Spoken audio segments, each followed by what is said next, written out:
আমি ঐক্যমত কমিশনকে বলেছিলাম যে আপনারা যদি আরো 1 বছর আলোচনা করেন, আপনারা কোনোভাবেই এই 20% আপনারা ঐক্যমতে আনতে পারবেন না। যেহেতু আমরা ভিন্ন ভিন্ন দল করি, আমাদের কর্মসূচি প্রত্যেকটা দলের আলাদা, সুতরাং এতটুকু মত পার্থক্য থাকবে।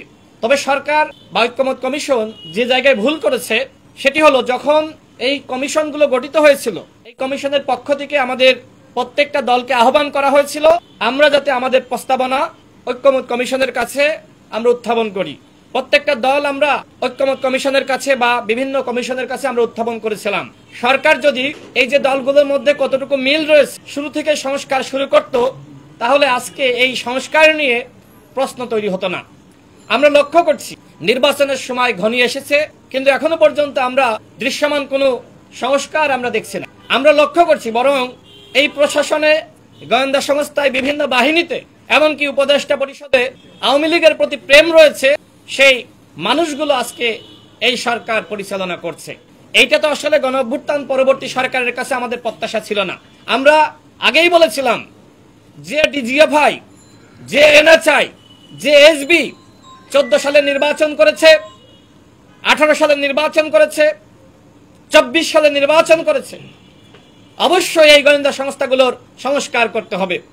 কিন্তু আপনারা কি সাংবাদিক ভাইয়েরা এখনো পর্যন্ত শুনেছেন কোন গোয়েন্দা কর্মকর্তার বিরুদ্ধে ব্যবস্থা গ্রহণ করা হয়েছে? হয়তো হাতে গোনা 2-1 জন, কিন্তু অধিকাংশ ওই হাসিনার আমলের, হাসিনাকে তুষ্টকারী গোয়েন্দা সংস্থার কর্মকর্তারা এখনো পর্যন্ত স্বপদে বহাল রয়েছে। তাহলে আমার প্রশ্ন হলো, এই গোয়েন্দা সংস্থাকে রেখে আগামী নির্বাচন, সাবেক কলঙ্কিত প্রধান নির্বাচন কমিশনার নুরুল হুদা, সে কিন্তু গ্রেপ্তারের পরে যখন তাকে কোর্টে তোলা হয়েছে, সে স্পষ্ট করেছে যে আমরা শুধুমাত্র চেয়ারে বসেছিলাম আর নির্বাচন করেছে এনএসআই, ডিজিএফআই।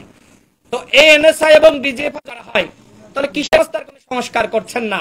এইভাবে সুষ্ঠু নির্বাচন সম্ভবপর হবে না। নির্বাচনের আগে অবশ্যই এই 3টা গোয়েন্দা সংস্থার সংস্কার করতে হবে। নির্বাচন কমিশনের কর্মকর্তাদেরকে অবশ্যই শাস্তির আওতায় আনতে হবে এবং তাদেরকে চাকরিচ্যুত করতে হবে। অন্যথায় আওয়ামী আমলের কর্মকর্তাদেরকে স্বপদে বহাল রেখে কোন ইতিহাসের সেরা নির্বাচন জাতিকে উপহার দেওয়া যাবে না। সাংবাদিক ভাইয়েরা, প্রিয় দেশবাসী, আপনারা জানেন জাতীয় জুলাই সনদে অধিকাংশ রাজনৈতিক দল স্বাক্ষর করেছে। আমাদের দলের পক্ষ থেকে আমরা স্বাক্ষর করেছি এবং 2-1টি দল পথে না হেঁটে তারাও জুলাই জাতীয় সনদে স্বাক্ষর করবে। যদি এই সনদে স্বাক্ষর করা সম্ভবপর না হতো, আমরা দেখেছি যে ওই স্বাক্ষর অনুষ্ঠান বানচাল করার জন্য এক ধরনের চক্রান্ত হয়েছে। সেখানে নাম দেওয়া হয়েছে যে জুলাই যোদ্ধারা, তারা চায় জুলাই জাতীয় সনদের আইনগত ভিত্তি।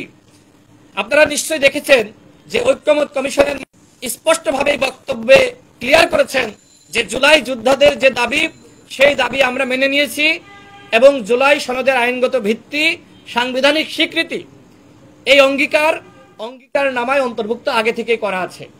যখন জুলাই যোদ্ধারা তারা আলী রিয়াজ স্যারের এই বক্তব্য তারা শুনেছে, তখন তারা কিন্তু চলে এসেছে এবং এটি ঐক্যমত কমিশনের সাথে আলোচনা হয়েছে। চলে আসার পরেও শখানিক ব্যক্তি তারা সেখানে উপস্থিত ছিল, তারা অনুষ্ঠান করতে দিবে না। আমার প্রশ্ন হলো, এই যে স্বাক্ষর অনুষ্ঠান যারা বানচাল করতে চায় বা চেয়েছিল, সেটি নিয়ে কিন্তু ইতিমধ্যে প্রশ্ন তৈরি হয়েছে। হ্যাঁ, জুলাই যোদ্ধা যাদের সাথে ঐক্যমত কমিশনের আলোচনা হয়েছে, আমাদের আলোচনা হয়েছে, এবং তারা যখন বিষয়টি নিয়ে যে আইনগত ভিত্তি এবং সাংবিধানিক স্বীকৃতি দেওয়া হচ্ছে, এরপরে সেই প্রকৃত জুলাই যোদ্ধারা সেখান থেকে প্রস্থান করেছে এবং পরবর্তীতে যারা শখানেক সেখানে ছিল, আমি নিজে দেখেছি তারা আর্মির দিকে বোতল ছুড়ছে এবং তারা পুলিশের গাড়িতে আগুন দিয়েছে। তো জুলাই যোদ্ধারা তো এইভাবে পরিবেশ ঘোলাটে করে তাদের দাবি আদায় করতে চায় না। আমি সরকারকে বলবো, কারা এই ধরনের জাতীয় অনুষ্ঠান বানচাল করার চক্রান্তে লিপ্ত ছিল, যদি কোনো দলের ইন্ধন থেকেও থাকে, আপনারা সেটি তদন্ত করে জাতির সামনে উত্থাপন করেন। আমাদের ভিন্নমত থাকতেই পারে, কোন দল যদি মনে করে যে আমি স্বাক্ষর করব না, করতেই পারে, এই গণতান্ত্রিক অধিকার তার আছে, কিন্তু অনুষ্ঠান বানচাল করার অধিকার কারণ নাই।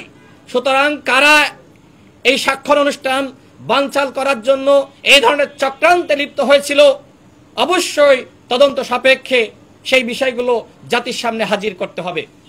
আমরা মনে করি প্রকৃত জুলাই যোদ্ধারা কোনোভাবেই এই অনুষ্ঠান বানচাল হোক তারা সেটি চায়নি, এবং তারা ওই অনুষ্ঠান বানচাল করার জন্য সেখানে যায়নি।